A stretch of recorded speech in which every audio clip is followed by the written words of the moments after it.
नमस्कार दोस्तों, मेरे channel real life and DIY में आपका स्वागत है। आज की वीडियो में मैं पूर्णिमा व्रत की पूजा कर दिखाऊंगी। पारिवारिक कलह, संतान संबंधी समस्या समाप्त होते हैं, अखंड सौभाग्य, सुख, समृद्धि की प्राप्ति होती है। इंसान का चंद्र ग्रह खराब है, उसे पूर्णिमा का व्रत जरूर करना चाहिए। पूर्णिमा की पूजा जब भी करे तो आप अलग से एक चौकी साफ सुथरी जगह पर लगा लें। चौकी पर पीले कपड़े बिछाएं। पूर्णिमा का व्रत महीने में एक बार किया जाता है, इसलिए इसमें कलश की स्थापना जरूर की जाती है। भगवान गणेश, भगवान विष्णु और कलश की स्थापना के लिए चावल का आसन देंगे।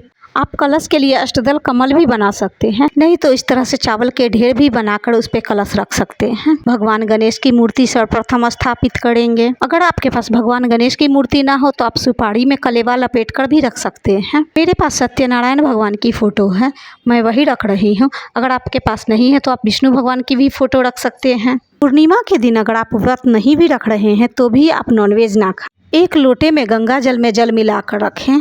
फूलों से जल का छिड़काव करते हुए भगवान विष्णु और भगवान गणेश को स्नान भाव दें। कलश स्थापना के लिए एक कलश लें।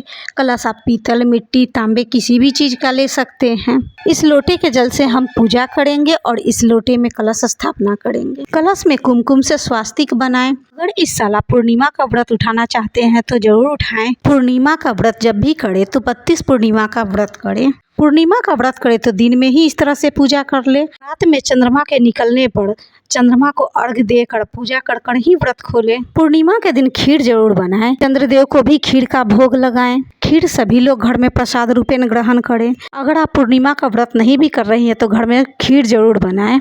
इससे माता लक्ष्मी और चंद्रदेव दोनों प्रसन्न रहते हैं। पूर्णिमा के दिन घर में लड़ाई झगड़ा ना करें। स्वास्तिक जब भी बनाए तो सही बनाए। अगर स्वास्तिक बनानी नहीं आती है, अगर आपको स्वास्तिक बनानी नहीं आती है तो 5 टीका ही कर दे कलश पे, मगर स्वास्तिक गलत ना बनाए। इस तरह से स्वास्तिक बना ले। कलश पे आप कलेवा लपेटेंगे। कलश के घट में जब कलेवा लपेटे तो उसके बाद गांठ ना बांधे। दोनों सिरों को इस तरह से मिला दे, मगर गांठ ना बांधे। कलश के घट में या फिर किसी वृक्ष के फेरे में गांठ नहीं बांधी जाती है। कलश को स्थापित कर दें। सबसे पहले कलश में गंगा जल रखेंगे, तब जल रखेंगे। याद रखें, पहले गंगा जल रखना है तभी जल रखना है, क्योंकि गंगा जल में जल मिलाया जाता है मगर जल में गंगा जल नहीं मिलाया जाता है। कलश के घट तक शुद्ध जल भरें। भगवान विष्णु को पीले चंदन लगाएं। प्रतिमा में जिनके भी चित्र हैं उन सभी को चंदन लगाएं। भगवान गणेश को वस्त्र स्वरूपी कलेवा चढ़ाएं। भगवान विष्णु को भी वस्त्र स्वरूपी कलेवा चढ़ा रही हूँ। आप चाहें तो इन्हें वस्त्र भी चढ़ा सकते हैं, फूलों की माला भी चढ़ा सकते हैं। मैं सरल तरीके से बता रही हूँ, इसलिए मैं कलेवा ही चढ़ा रही हूँ। भगवान गणेश को दुर्वा अर्पित करें। फूल चढ़ाएं। फूल आप कोई भी कलर का ले सकते हैं। आप गुलाब का भी ले सकते हैं, गेंदे का भी ले सकते हैं। मैं यहाँ कनेर का ही फूल चढ़ा रही हूँ। आप गुड़हल के भी फूल चढ़ा सकते हैं। कलश में तिल, चावल, दुर्वा, सिक्का और फूल रखेंगे। मेरे पास अभी सुपारी नहीं थी, इसलिए मैं सुपारी नहीं रख रही हूँ। आपके पास सुपारी हो तो जरूर रखें। अगर आपके पास हल्दी की गांठ है तो गांठ ही रखें। मैं यहाँ चुटकी भर हल्दी रख रही हूँ। आम के या अशोक के पल्लव लें। अशोक के पत्ते ले तो 5 या 7 पत्ते ले ले।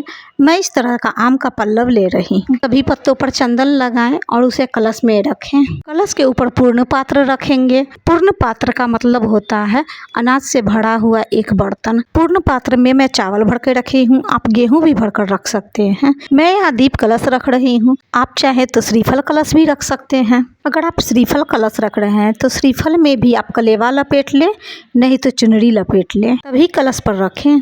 दीपक और कलश की भी पूजा कर ले। चंदन लगाएं, फूल चढ़ाएं। सत्यनारायण भगवान को भी फूल चढ़ाएं। पीले फूल चढ़ाएं। कनेर के, गेंदे के, किसी भी चीज के फूल चढ़ा सकते हैं। सत्यनारायण भगवान को गुड़हल की फूल ना चढ़ाएं। भोलेनाथ को, भगवान विष्णु को, कृष्ण भगवान को, इन सबको भी गुड़हल का फूल नहीं चढ़ाया जाता है। सबसे पहले भगवान गणेश को भोग अर्पित करेंगे। भोग में मैं यहाँ चूरमा चढ़ा रही हूँ।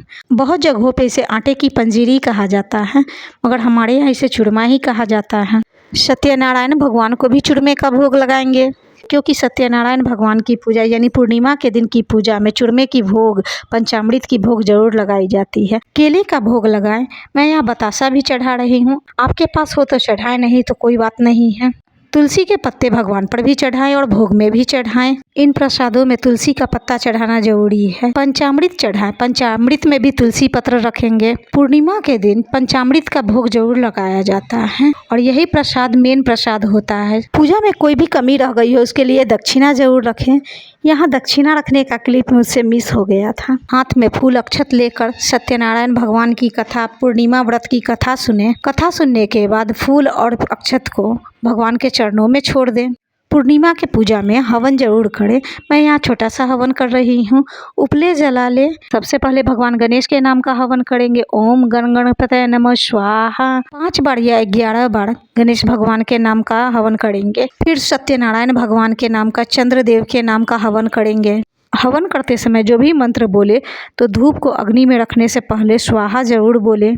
हवन करने के बाद आरती जरूर करें। कपूर से आरती करें। सबसे पहले भगवान गणेश की आरती गाएं, उसके बाद ओम जय जगदीश हरे की आरती गाएं। सत्यनारायण भगवान की आरती आती है तो सत्यनारायण भगवान की आरती गाएं। सभी जगहों पर अग्नि को, कलश को, भगवान को, सभी को दिखाते हुए आरती रखेंगे। आरती के बीच में कभी भी आरती पात्र को नीचे ना रखें। अगर आप रख दिए हैं तो आप फिर से आरती का पात्र ना उठाएं। इसी तरह से आरती गा लें। पूरे घर में भी आरती दिखा लें। आरती के बाद जल से निमस लेंगे और फिर आरती ले लेंगे। जोड़कर भगवान से प्रार्थना करेंगे कि हे भगवान, अगर हमसे कुछ गलती हो गई तो उसे क्षमा करे, मेरे व्रत को पूरा करे, मेरी मनोकामनाएं पूरी करे, घर में बरकत बनाए रखे, सुख समृद्धि दे, संतान सुख दे। पूजा के बाद सभी में प्रसाद बांट दे। शाम में चांद निकलने पर दूध और जल से चंद्रदेव को अर्घ्य दें। खीर का भोग लगाएं, सफ़ेद फूल चढ़ाएं, धूप बत्ती दिखाएं, कपूर से आरती करें। वैसे तो व्रत का नियम होता है कि फलाहार ही करें, मगर आजकल सबकी तबीयत खराब हो जाती है, इसलिए आप मीठा भोजन कर सकते हैं। मैं तो कोई भी व्रत फलाहार ही करती हूँ, मगर आपका शरीर जैसा अलाउ करे वही करें। एक बार बोलो सत्यनारायण भगवान की जय।